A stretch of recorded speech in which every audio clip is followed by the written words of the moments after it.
మనిషి పుట్టిన తర్వాత రీసెంట్‌గా నాకొచ్చిన రియలైజేషన్ ఏంటంటే, మనిషి వయసుతో పాటు ప్రాబ్లమ్స్ కూడా పెరుగుతాయి. దీనికి మన పెద్దోళ్ళు కనిపెట్టిన ఫార్ములా ఏంటంటే, కష్టాలు షేర్ చేసుకుంటే తగ్గుతాయి. అందుకే ఈ వ్లాగింగ్ స్టార్ట్ చేశా. తగలబెట్టండి సార్ నిరంజన్ గారు.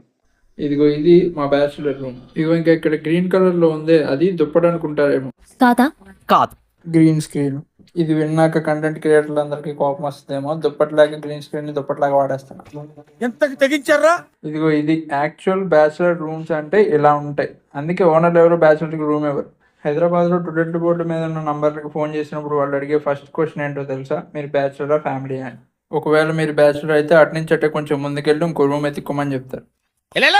అలా ముందుకెళ్ళి ఎదిగితే మాకు ఈ రూమ్ దొరికింది. ఇందులో చాలా బోనస్లు ఉన్నాయి. ఇందులో ఫస్ట్ బోనస్ ఏంటంటే రెంట్ తక్కువ, దోమలు ఎక్కువ. సెకండ్ బోనస్ ఏంటంటే వచ్చి చూస్తే లైట్లు, ఫ్యాన్లు ఏమి లేవు.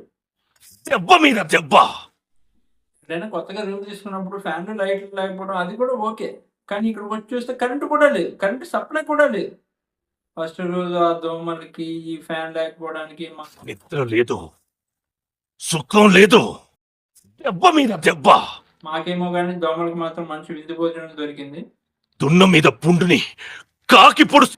అవి పండగ చేసుకుంటాం. దోమల నుంచి ఎస్కేప్ అయ్యి ఓడోమోస్ రాసుకుంటే ఆ ఓడోమోస్ గంట పనిచేసిద్దంట. నాకు ఆ రోజు తెలిసింది ఓడోమోస్ గంట మాత్రమే పనిచేసిద్దని. అమ్మదాని మరుతాయం. సో అలాగే ఫస్ట్ వారం కరెంటు, ఫ్యాన్లు, ఈ లైట్లు ఏమీ లేకుండా గడిచింది అనమాట. మొత్తానికి వారం తర్వాత కరెంట్ సెట్ చేసాం. ఫ్యాన్ తీసుకొచ్చి సెట్ చేసాం. లైట్ కూడా బల్బ్ ఒకటి కొనుక్కొచ్చుకున్నాం. దాని తర్వాత వండుకోవడానికి సామాన్. ఇప్పుడు బియ్యం తెచ్చుకుందాం అంటే బియ్యంతో రీసెంట్గా వస్తున్న ప్రాబ్లం ఏంటంటే బియ్యంలో పురుగులు వస్తాయి. అవి బ్లాక్ కలర్లోనే అయితే బాగుంటాయి. అవి చూడడానికి వైట్ కలర్లో ఉన్నాయి. పెరుగులో కనీసం కనిపించి కూడా కనిపించలేదు. నెక్స్ట్ చెప్పాల్సింది వాటర్ సిస్టమ్ గురించి. అసలు ఇక్కడ ట్యాప్ సిస్టమ్ అనేది ఉండదు అనమాట, లేదు. ఎందుకంటే దీనికి రెంట్ తక్కువ, డౌన్ ఎక్కువ. అక్కడ బయట మూల ఒక రౌండ్ షేప్డ్ వాటర్ బాడీ ఒకటి ఉంటుంది. అందులోంచి రోజు నీళ్లు తోడుకొని వెళ్ళి వాడుకోవాలన్నమాట. సరే మధ్యలో ఇంకోటి గుర్తొచ్చింది. యాక్చువల్గా మేము ఈ రూమ్ కాకుండా ఫస్ట్ పక్క రూమ్ చూసాం అనమాట. బాత్రూమ్ ఉన్నప్పుడు గుర్తొచ్చింది, అది అటాచ్డ్ బాత్రూమ్. ఆ బాత్రూమ్ చూసాము. చాలా అంటే ఒక 25 ఏళ్ళ నుంచి కడగకుండా వదిలేస్తే ఎలా ఉంటుందో అలా ఉంది. చిచ్చి. ఇంకా ఇది నా బాక్సింగ్ బ్యాగ్. యాక్చువల్గా దీనికి ఒక చైన్ ఇస్తాడు, కానీ పైన ఇంకో చైన్ నేను అటాచ్ చేశాను అనమాట. దాని స్టోరీ ఏంటంటే ఇంతకుముందు బాక్సింగ్ బ్యాగ్ కొన్నాను, అది ఎందుకు పనికిరాలేదు, కానీ దాని చైన్ పనికొచ్చింది ఇక్కడ. దీన్ని ఇలా చూడడానికి, తనడానికి బాగానే ఉంటుంది, కానీ ఒక రూమ్ నుంచి ఇంకో రూమ్కి షిఫ్ట్ అయ్యేటప్పుడు దీన్ని మోసుకెళ్ళేటప్పుడు ఉండే పెయిన్ అక్కడ వర్కౌట్ ఎక్కువ అవుతుంది. కట్టేటప్పుడు యాక్చువల్గా ఇది ఇంత లెంత్ చైన్ కాదనమాట. ఇది ఒకసారి కట్టిన తర్వాత మధ్యలో ఒక లింక్ తెగింది. ఆ తెగిన దాన్ని మళ్ళీ అటాచ్ చేసి ఇలా పొడుగ్గా కట్టామన్నమాట. గుడ్. ఎల్కేజీలో పడండి. నెక్స్ట్. పొద్దున్నే లేసి దీన్ని 2 పీకులు పీకందే మనకి రోజు గడవదు అనమాట. Next food session. Rice bowls 2 ఉన్నాయంటే చూస్తున్నారా?